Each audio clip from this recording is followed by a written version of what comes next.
First of all, I want to congratulate the team today on beating a very good Dolphins team. But I also want to congratulate them on winning the division. It's a great accomplishment, fifth time in a row. One of our goals going back a decade or so was to build a team that could consistently compete for championships. And Andy and his staff have done a great job. Really like the guys' mentality, their resilience, their ability to win close games.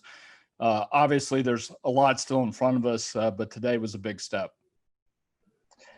We'll start first with Pete Sweeney. Go ahead, Pete. Hey, Clark, thanks for taking some time. Going back to the decision to bring Andy here and what he's meant to the franchise in that scope and what he's accomplished. I know it's been a lot, but what do you think it would mean for the franchise? And again, I know there's a lot to it to repeat as Super Bowl champions. Well, that's our goal every year. And, obviously we got over the hump last year and we feel like we have a team that's capable of doing that. That's been the focus of the season. But you can't look too far ahead. You've really got to focus on the games at hand. We have some really important games to finish the season. Obviously, the seeding will be important for what happens in the playoffs.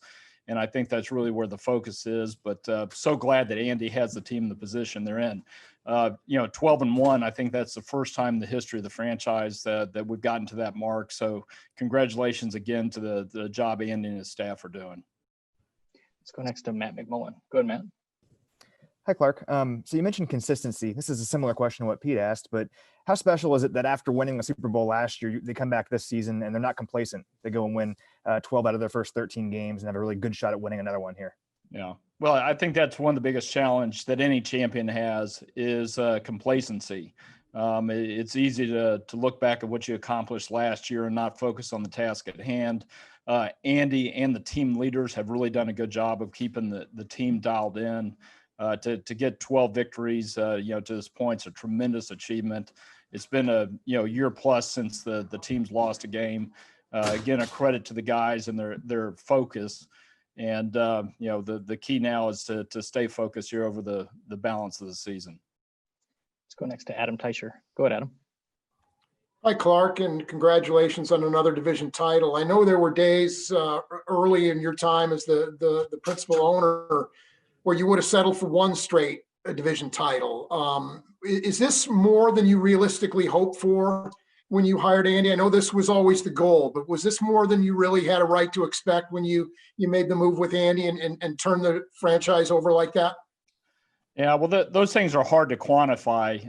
If you looked at Andy's success in Philadelphia, certainly in the back of my mind, I hope that we could replicate that. I think he's really achieved that and maybe taken it to another level.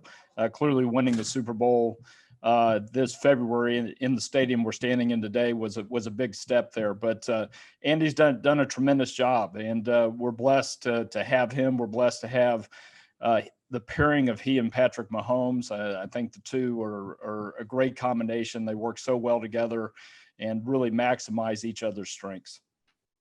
Got time for a couple more. We'll go Nate Taylor and then Matt Derrick. Go ahead, Nate. Hey, Clark, thanks for doing this. I know you're aware of what's going on in the league. With today's victory, this guarantees you a home playoff game. I'm just wondering what your thoughts are as other teams in other regions of the country are trying to figure out how to best have fans in the stands, and if the team, from your perspective at all, is reconsidering maybe how many fans will be available for your home playoff game.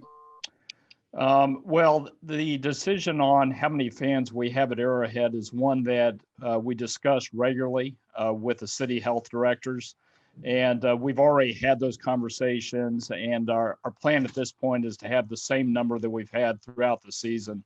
Certainly we're going to continue to monitor the status of the virus and its prevalence in Kansas City.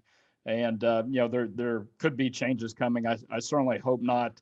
Today the Dolphins had approximately 13,000 fans in the stadium, and it brings a great atmosphere. And I want to give a shout out, by the way, to our fans. It reminded me a little bit of the Super Bowl when we had so many Chiefs fans down here in Miami. If you looked out from my seat, I saw a bunch of red jerseys. So kudos to our fans who made the trip. We'll go last to Matt Derrick. Go ahead, Matt. Hey, Clark, obviously, this franchise had a lot of great tight ends in its history and some guys that are in the Hall of Fame. But right now, Travis just seems to be playing on a whole different level. He's, was your Man of the Year nominee this year. What have you seen with Travis since he's joined your franchise and as a player and as a person off the field? Yeah, well, Travis just walked into the room, so I'm going to enjoy answering this question. First of all, congratulations to the year that he's having, his success on the field, over 1,000 yards again, on pace to break a bunch of records. Getting that nod from Madden as a 99, tremendous accomplishment by him, and he's such an important part of the offense and the success that we've had really for all 5 years that we've won the division. But probably what I'm most impressed by has been his growth off the field. He's a leader in the locker room, but he's also a leader in the community, committed to making a difference in the communities in Kansas City and Ohio, for underprivileged families, underprivileged children. And I'm just so proud of everything that he's accomplished in that regard and everything that he's doing. And he's a very deserving nominee for the Walter Payton Man of the Year Award. Clark, we appreciate the time. Thank you for joining us. Yep. Thanks a lot.